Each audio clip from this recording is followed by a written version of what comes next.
It was a Tuesday afternoon when I first noticed it. I had been sitting at the kitchen table, absent-mindedly scrolling through emails, when the sound of Claire's heels echoed down the hallway.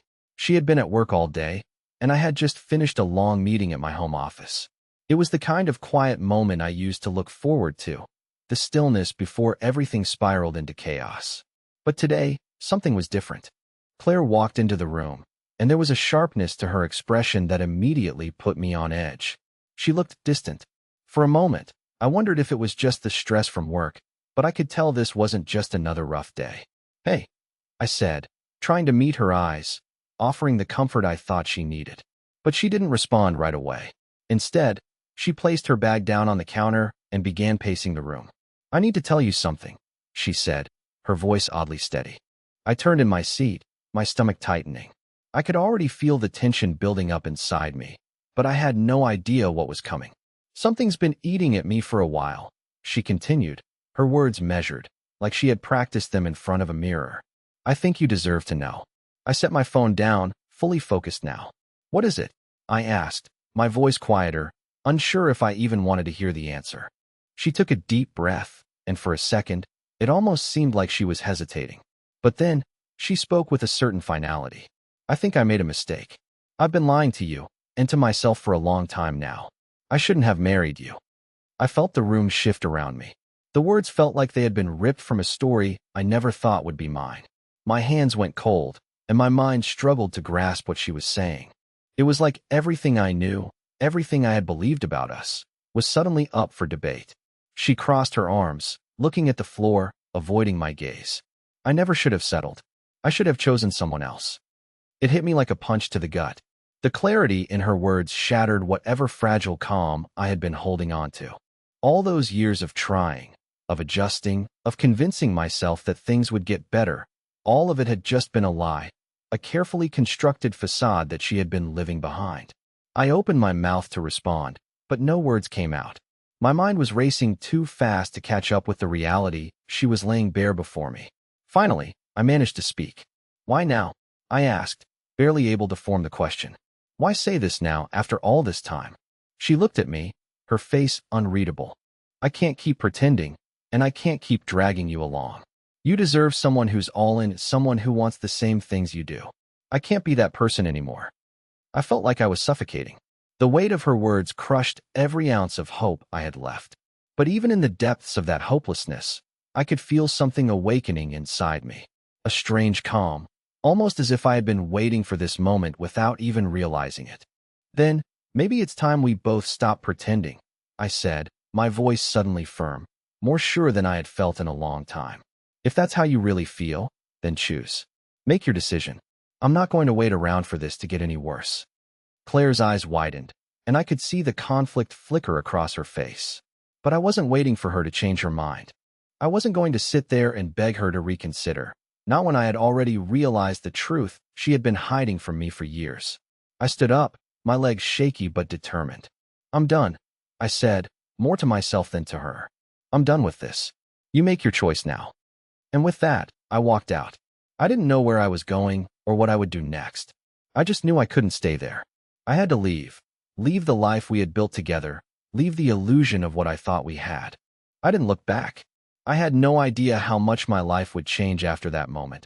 But one thing was for sure. I had just taken the first step towards something completely different. The next few days felt like I was walking through a fog. I didn't know what to do, where to go, or how to process what Claire had said. I could still hear her voice echoing in my head. Her words, cold and direct, like knives cutting through the fabric of our life together. Every corner of our apartment felt foreign now, like it was filled with echoes of a life that no longer existed. I went through the motions. Work, gym, meals, nothing felt real anymore. Every step I took felt mechanical, like I was just trying to keep going because I didn't know how to stop. I didn't call Claire. I didn't want to. I didn't need any more closure. What had been said could never be unsaid, and no amount of talking was going to change that. But then, 3 days later, Claire showed up at my door. I had been sitting on the couch, mindlessly flipping through a book, when I heard the knock. At first, I didn't think it was her. I had told myself I was done, that I wouldn't let her back in.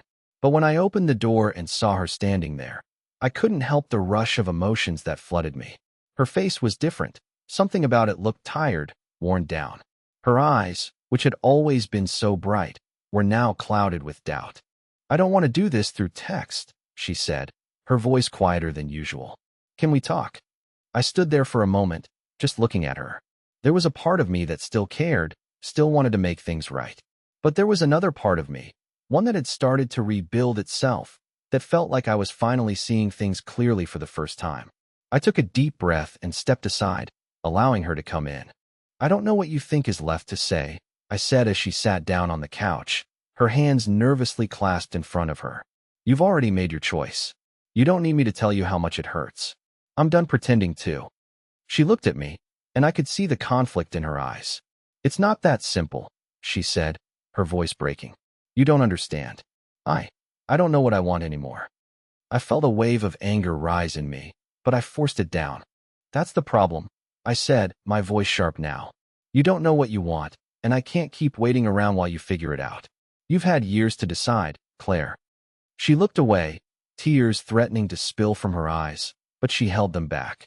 "I never meant for any of this to happen. I never wanted to hurt you." I wanted to believe her. God, I really did. But the damage had already been done. The trust was shattered, and no amount of apologies was going to fix it. "I get it," I said, my voice quieter now, almost resigned. "But the truth is, we're both to blame. I stayed in a relationship that wasn't right for me, and you stayed in one where you weren't happy. It was only a matter of time before it all fell apart." She reached out, her hand shaking as it hovered over mine. "I never wanted to hurt you, Sam," she whispered. "But I've been lying to myself for so long. I've been trying to ignore the truth, but I can't anymore." The sound of her voice, the desperation in it, almost made me want to pull her close, to try and fix everything. But deep down, I knew I couldn't. I couldn't keep holding on to something that wasn't there anymore. "I think it's time we both stop pretending," I said, standing up and walking toward the window. "You've already made your decision, Claire, and I've made mine." She didn't say anything for a long time, and when she finally spoke, her voice was barely above a whisper. "I made a mistake, Sam. I don't know what to do now." I turned back to look at her, my heart heavy with a mix of emotions. "I can't be part of your mistake anymore," I said, my voice firm. "It's over. I'm done." Claire stood up, her face a mix of regret and sadness. "I'm sorry," she whispered again, but I could see the truth now. It was too late. Her apology meant nothing anymore. She left that night, the door clicking shut behind her with a finality that echoed in the empty apartment. I stood there for a long time, staring at the closed door, wondering if I had made the right choice. But as the silence settled in around me, I realized something. It was the first time in a long time that I felt free. I didn't know what the future held, but for the first time in ages, I was in control of my own life again. And maybe that was enough for now. The next few weeks were a blur. I threw myself into work, focusing on the small tasks that I could control, anything to keep my mind off the empty space Claire left behind. I started eating dinner at my desk, working late into the night, and ignoring the constant stream of messages that seemed to pile up on my phone. My friends kept checking in, but I didn't have the energy to respond to their concern.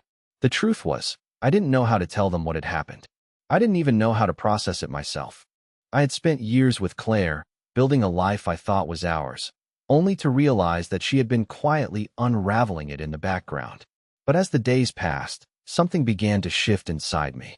I was angry, no, furious. At her, at myself, at the whole situation.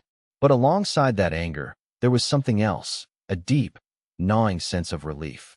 Relief that I was no longer pretending to be someone I wasn't. Relief that I had walked away before I lost everything. And as much as I hated to admit it, that feeling was more powerful than anything Claire had ever given me. One night, about a month after she left, I received an unexpected message. It was from Claire. The message was brief, no pleasantries, just a simple, "Can we meet? I need to talk." My first instinct was to ignore it. I didn't need any more closure. I didn't need to hear what she had to say. I had already made up my mind. But something kept me from closing the message. Maybe it was the small flicker of curiosity that still lingered. Maybe it was the unresolved anger that I still hadn't processed. Either way, I decided to meet her. We agreed to meet at a small coffee shop near the edge of town. I showed up early, just sitting there, staring out the window at the passing cars. My heart was racing, but I couldn't figure out why. After everything we had been through, why was I still anxious? I hadn't seen her in over a month. What could she possibly have to say that would change anything? When she walked in, my breath caught in my throat. It had been a while, but she still looked the same, except for the exhaustion etched on her face. Her eyes were tired, and her shoulders sagged as if the weight of whatever she was carrying had finally gotten to her. She saw me and paused, taking a deep breath before walking over to the table. She sat down without a word, staring at me for a long moment. "You look different," I said, breaking the silence. I hated how cold my words sounded, but I couldn't help it. I wasn't sure what else to say. "I feel different," she replied quietly. "I've spent the last month thinking about everything. About us. About what I've done." I leaned back in my chair, crossing my arms over my chest. "And what exactly have you figured out?" I asked, trying to keep my voice calm, but I couldn't hide the bitterness creeping in. She seemed to hesitate for a moment before speaking again. "I've realized that I've been lying to myself for so long, Sam. I've been running from the truth because I was afraid of facing it. But I can't hide from it anymore. I don't know if I made the right choice, but I know I've hurt you, and I'm sorry for that."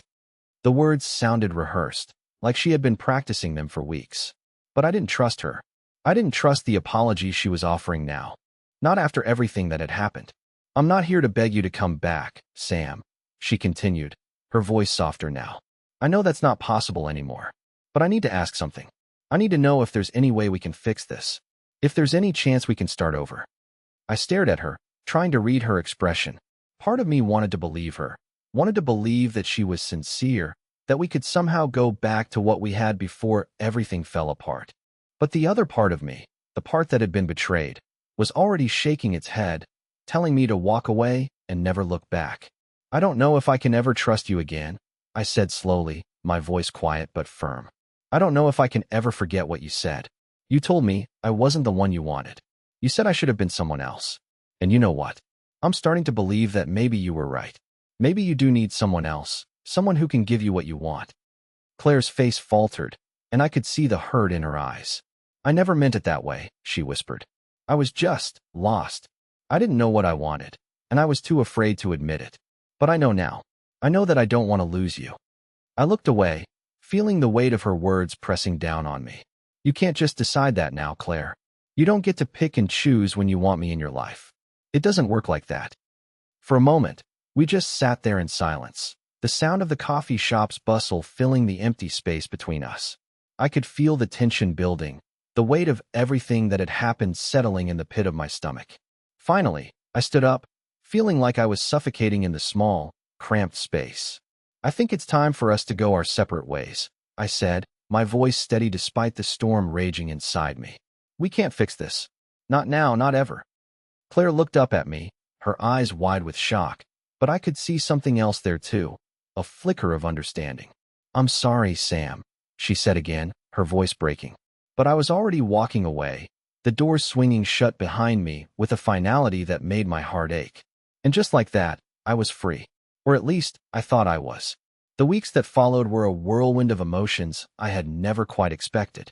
After walking away from Claire that day in the coffee shop, I thought I had made my peace. I convinced myself that I was fine, that everything I had been through had been a lesson, a stepping stone toward something better. But in reality, the weight of it all was just beginning to sink in. I threw myself into work even more, taking on projects I didn't need, making plans with friends I wasn't sure I even wanted to see. I tried to fill the empty spaces with distractions, anything to avoid facing the reality that Claire's absence had created. Still, no matter how hard I tried to bury it, the quiet, lonely nights were the hardest.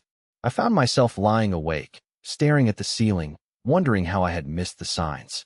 Claire had always been so good at hiding her true feelings, at keeping up appearances. For so long, I had convinced myself that the cracks in our relationship were just minor issues, things we could work through.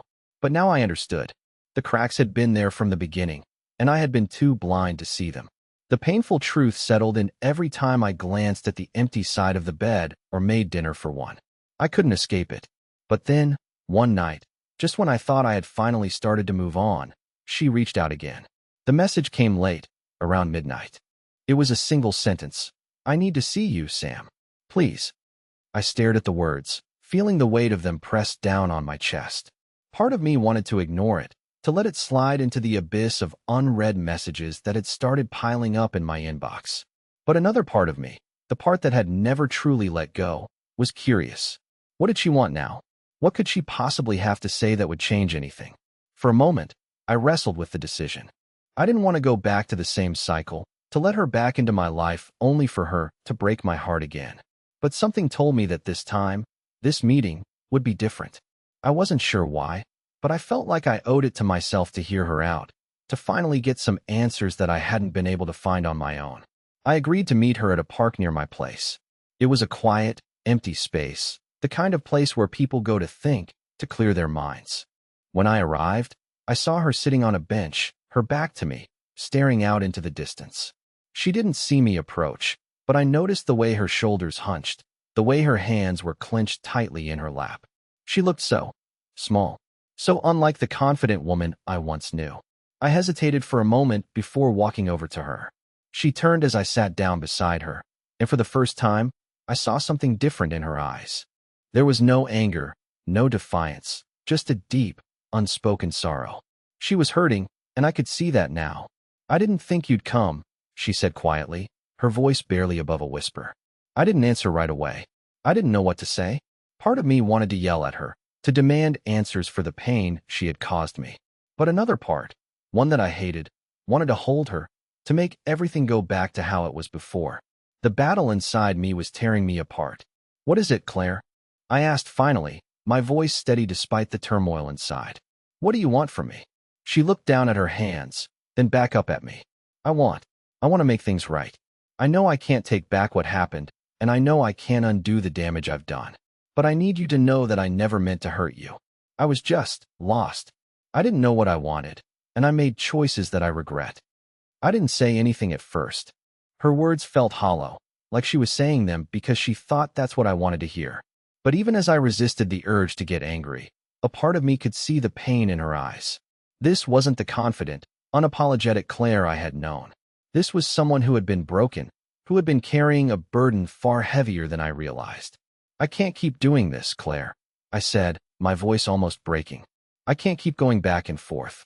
I've given everything to this relationship, and all it's done is tear me apart. I'm not sure who I am anymore. You've changed everything. She looked at me, her eyes filled with regret, but there was something else there too, a sense of finality. I don't expect you to forgive me, she said, her voice trembling. But I need you to know that I never stopped loving you. And I'm so sorry for everything. Her words hit me like a punch. There it was again, the love, the apology, the same cycle I had tried to escape. But this time, something felt different. There was no more pretending, no more hiding. She wasn't asking for forgiveness. She was just acknowledging the damage. I took a deep breath and stood up, my mind made up. I've spent too long holding on to something that wasn't real, Claire, I said, my voice firm. You can't just expect everything to go back to how it was. I need to move on, for both of us. I turned and walked away, not looking back this time. For the first time in a long while, I felt like I was finally free from the grip of our past. I didn't know what the future held, but I was done trying to fix something that had already been broken beyond repair. And as I walked into the night, I realized that sometimes the hardest part of moving on is knowing when to let go. The days after that meeting felt like I was walking through a completely different world. It's strange how quickly things can shift. One day, you're clinging to something, holding it together with the hope that maybe it's worth saving, and the next, you're standing in the aftermath, trying to make sense of the wreckage. I spent the first few days back at my apartment, not really doing anything but staring at the walls, almost as if I was waiting for something to happen, something to give me that final piece of closure I desperately needed. But it didn't come. The silence was deafening, and the emptiness, the hollow feeling, was now my constant companion. I still couldn't shake the look in Claire's eyes the last time I saw her. The vulnerability, the regret. But what I couldn't understand was why she'd left it all until it was too late. It was as if she had spent years burying her feelings, pretending everything was fine, only to realize too late that she had lost herself, and me, in the process. I tried to tell myself that I was better off, that walking away was the right choice. But every time I closed my eyes, I could still see her sitting there, pleading with me, asking for a second chance. It was hard not to second-guess myself. Then, one evening, about a week after we'd parted ways for the final time, my phone buzzed. It was a text from an unknown number. "Sam, I know you probably don't want to hear from me. I get that. But I need to tell you something. It's important. Can we meet again?" The message felt like a punch in the gut. There it was again. Her reaching out, pulling me back in like a moth to a flame. I had promised myself I wouldn't go back. I had convinced myself that it was over, that it was time to stop looking back and finally start moving forward. But now, as I stared at my phone, I felt that familiar pull again. I told myself to ignore it. I told myself that I didn't need this, that nothing good would come from meeting her again. But the words she had sent were different. There was an urgency, an intensity in them that I couldn't ignore. So, I did something I swore I wouldn't. I agreed to meet her. We set the time for the following evening, at a small bar near the city center. When I arrived, the place was dimly lit, the kind of bar where people go to have a drink and forget about the world for a while. I saw Claire sitting at a corner table, her head turned slightly to the side as she stared into her drink. She didn't see me right away, but when she did, she stood up immediately. She looked different, not just physically, but there was something about her demeanor, the way she held herself, as if she had been through something that changed her completely. "Sam," she said softly, her voice barely audible over the noise of the bar. "I'm glad you came." I didn't answer at first. I didn't know what to say. The silence stretched between us like a chasm that had grown wider with every word she had said in the past. "What is it, Claire?" I finally asked, my tone cooler than I intended. "What do you need?" She looked down at the table for a moment, her fingers tapping nervously on the glass. "I don't know how to say this," she began, her voice shaky. "But I think I made the biggest mistake of my life. And I need to tell you what really happened. What led me to make the choices I did." My stomach twisted, and I took a deep breath. "What does that mean?" I asked. "What do you want from me, Claire? You've already told me everything you think I need to hear. You've apologized. But it's not that simple, is it?" She stared at me for a long moment, her eyes searching mine, almost as if she was trying to find something in me that she had lost. "No, it's not that simple," she said finally, her voice barely above a whisper. "But I need you to understand, Sam. I wasn't just running from you. I was running from myself." The words hit me harder than I expected. Running from herself? What did that even mean? How could someone who had been so close to me, so intertwined in every part of my life, be so far removed from everything she had ever said or done? "I don't understand," I said, shaking my head. "You've been so distant for so long, Claire. You've shut me out. I don't even know who you are anymore. You weren't the person I married." She took a deep breath, almost like she was trying to gather the strength to speak. "I've been lost for a long time," she said quietly, "and I didn't know how to fix it.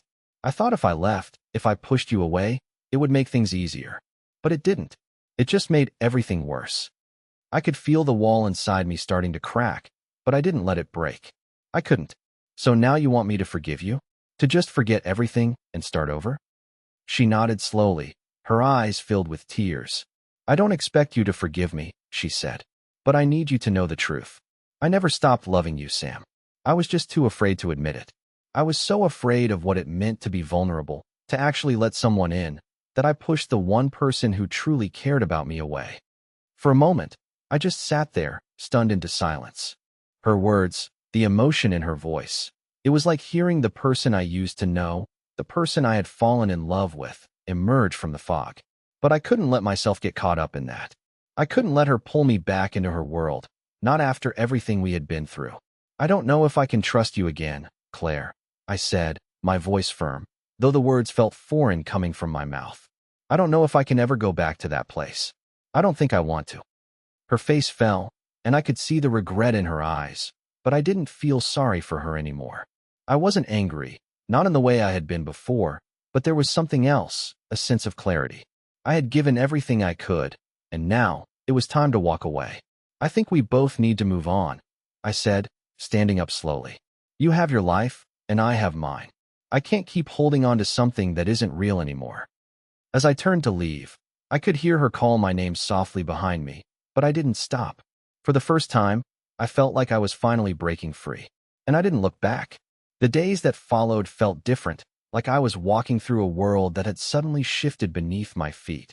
It's strange how quickly everything can change. One moment, you're convinced you've made the right decision, that you've let go of something that was never meant to be, and the next, you're questioning everything. But I wasn't going to make the same mistake again. I wasn't going to fall back into the trap of believing that something that had been broken for so long could ever be fixed. Claire's words still echoed in my mind, but they no longer had the power to control me. I tried to focus on myself, on what was left of me after everything that had happened. I threw myself into my work, buried myself in new projects, and made a conscious effort to reconnect with friends I hadn't seen in months. It wasn't easy, and there were nights when the silence of my apartment felt suffocating, but slowly, I started to feel the pieces of myself that I had lost returning. But then, as if fate was testing me, Claire reached out again. It was a message late one night. One of those messages that you know you should ignore, but can't quite bring yourself to. It was simple, too simple. Can we talk? I really need to see you. I knew what that meant. I had told myself that I wouldn't let her back in, that I wouldn't allow myself to get caught up in the same cycle of confusion, regret, and hope. But something inside me, some part of me that had never truly let go, hesitated. What could she possibly want now? What could she say that would change anything? I stood there, staring at the screen of my phone, feeling a storm of emotions brewing inside me. There was a part of me that wanted to ignore it, to keep walking forward and never look back. But there was another part, the part that had never been able to shake the way she made me feel, that wondered what would happen if I gave her one more chance to explain herself. In the end, I agreed. I told myself that it was the last time, that I needed to hear her out, get the answers that had eluded me for so long. But deep down, I already knew it was a mistake. We met at a small diner on the outskirts of town. It was quiet, almost empty, with only a few late-night patrons scattered around the room. Claire was already there when I arrived, sitting in a booth near the back, her head down, staring at the coffee cup in front of her. When she saw me, she didn't smile. She didn't do anything except look at me with those eyes, the same eyes that had always seemed to hold secrets. I slid into the booth across from her, the air between us thick with the things we hadn't said.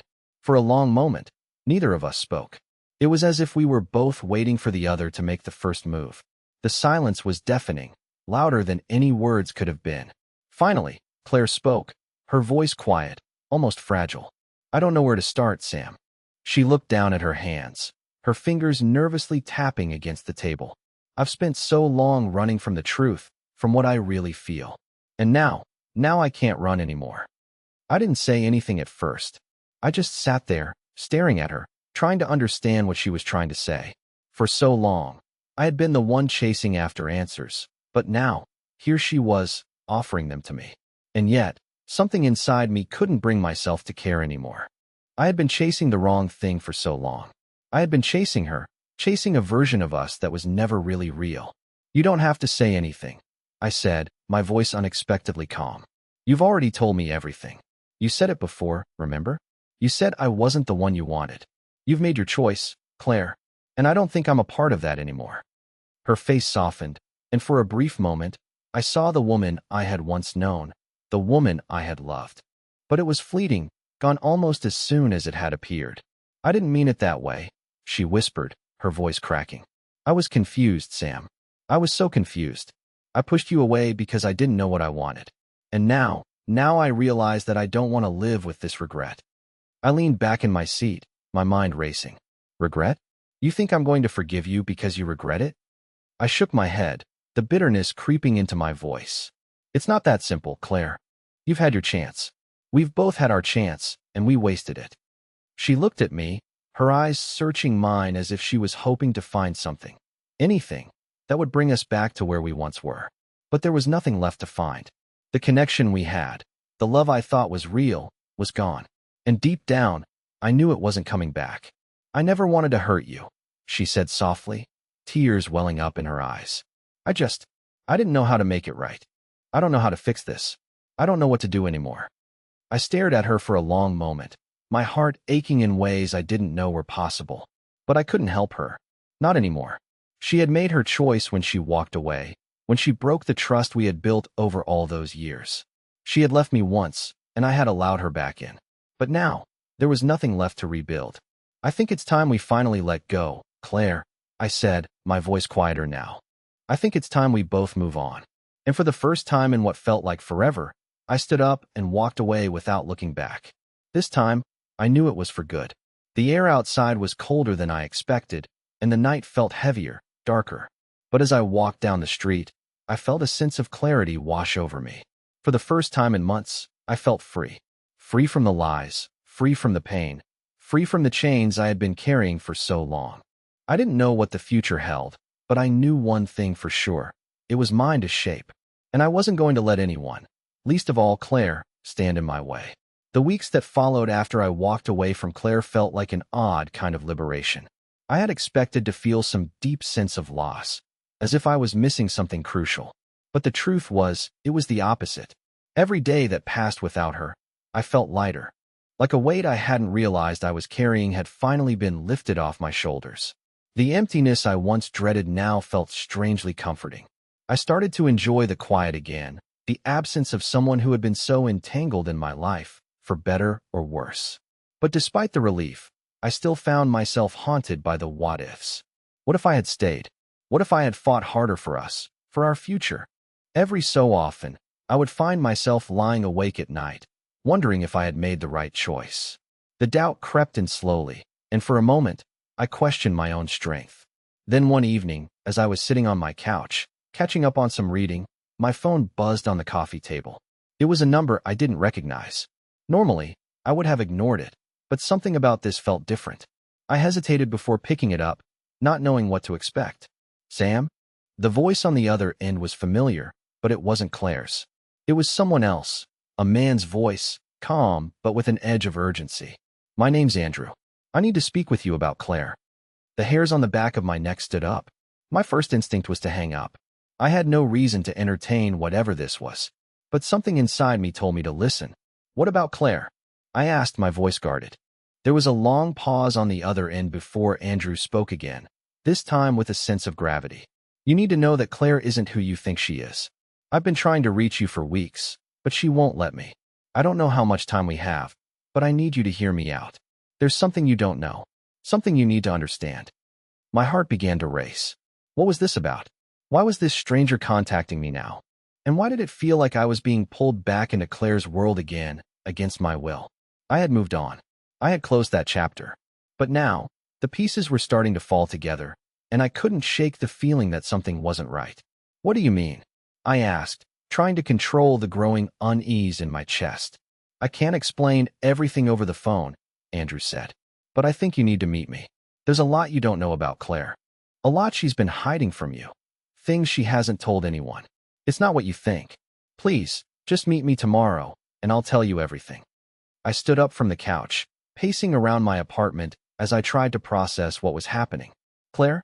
Hiding things? I didn't know what to believe anymore.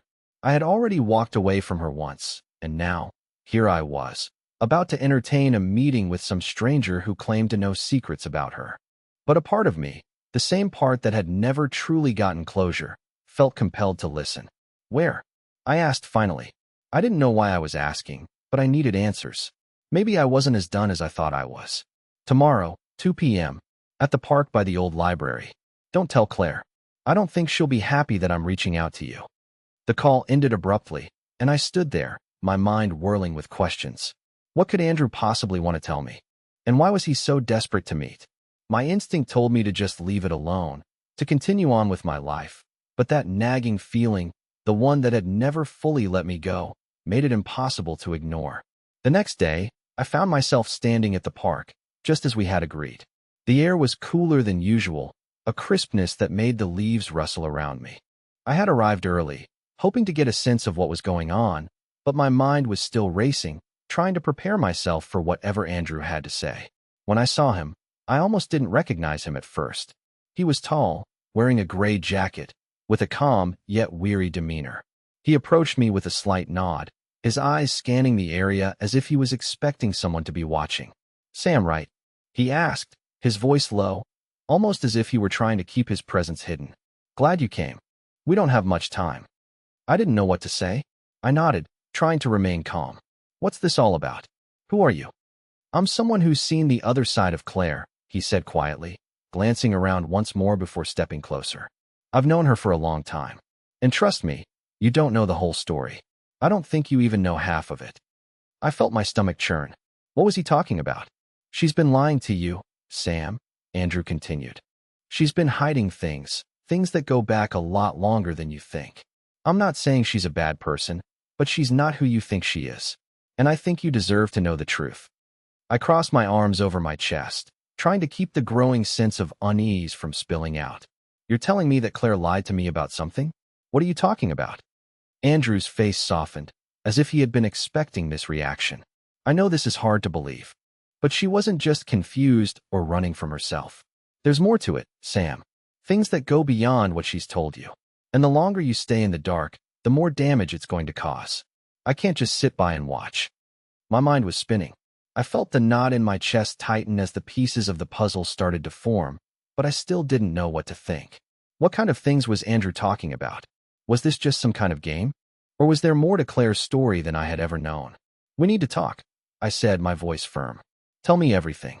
Andrew led me to a secluded bench in the park, away from prying eyes, and finally, he began to explain. The truth poured out, piece by piece, each revelation a hard pill to swallow. He wasn't someone Claire had been involved with romantically, but he had been a close friend, someone she had leaned on during some of the toughest times of her life. They had shared a bond, an unspoken understanding, and it was clear that Andrew had known Claire in ways that even I hadn't. Claire's been struggling with a lot more than she let on, Andrew said, his voice somber but filled with care. I don't know if she ever told you this, but there were things she was running from long before you two even met. Things she thought she had buried deep inside her. When you two got together, she tried to push it all away, bury it under a happy life. But it didn't work, and it started to eat at her, making her feel disconnected, like she couldn't truly give herself to anyone, especially you. I sat there in silence, processing what he was saying. It felt like the ground had shifted beneath me again. I had spent months blaming Claire for our marriage falling apart. But now, sitting here, listening to Andrew, I realized that there were depths of her pain I had never understood. She hadn't just been confused or selfish. She had been fighting a battle inside herself for years, a battle I had never seen. I think she's realized it now, Sam, Andrew continued, his voice gentle, that she can't keep running from her past.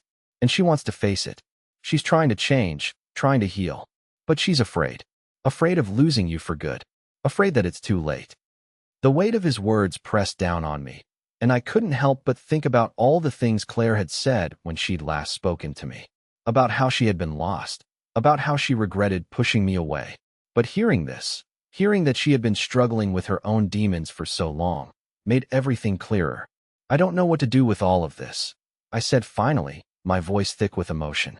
I thought I knew who she was, but I never knew any of this. How am I supposed to move forward knowing all of this? Andrew gave me a small, reassuring smile. I'm not asking you to forgive her right away, Sam.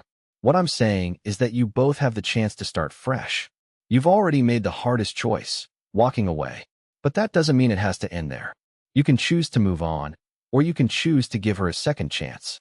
But whatever you decide, it's important that you know the full picture, that you know she's trying. I sat there, the weight of everything sinking in. My mind raced, flashing between the hurt I had felt and the possibility of a future where I wasn't carrying around resentment. Could I ever truly forgive her? Could I ever trust her again? As I stood up, ready to leave the park and process everything, I felt a sense of clarity I hadn't felt in months. I didn't have to make a decision right away. Life wasn't a single choice. I had the time to figure out what was right for me and what I wanted for my future. But one thing was clear. I couldn't keep holding on to the past. I couldn't keep living in the shadow of something that was no longer mine to control. Later that evening, I found myself standing outside Claire's apartment, the decision weighing heavily on my heart. I wasn't sure how she would react, or if she would even want to hear what I had to say. But as I stood there, I realized that sometimes the hardest part of healing was allowing yourself to take that first step forward. When she opened the door, her eyes widened in surprise. I could see the hesitation in her face, the same uncertainty I felt inside. But this time, there was no anger, no hurt. There was only a quiet, tentative hope. I know you probably don't want to see me, Claire said softly, stepping aside to let me in. But I've been thinking about you, about everything. I nodded, my heart racing but steady. I've been thinking too. And I think I understand now, more than I did before. About what you were going through. About why things fell apart. And I don't know what the future holds for us, but I'm willing to try if you are. Her eyes filled with tears as she stepped toward me. I never wanted to hurt you. I never wanted to lose you. I'm so sorry. I reached out, taking her hand gently in mine. I know, Claire. I know. And I'm not asking for everything to be perfect, but we can start from here. Together. One step at a time. And in that moment, with all the hurt and all the healing still to come, I realized that sometimes the hardest journeys lead to the most beautiful destinations. We didn't have all the answers yet, but for the first time in a long time, it felt like we were both finally ready to move forward, together. And as I looked into her eyes, I knew that maybe, just maybe, there was still a chance for us. The past didn't define us anymore. The future was ours to write.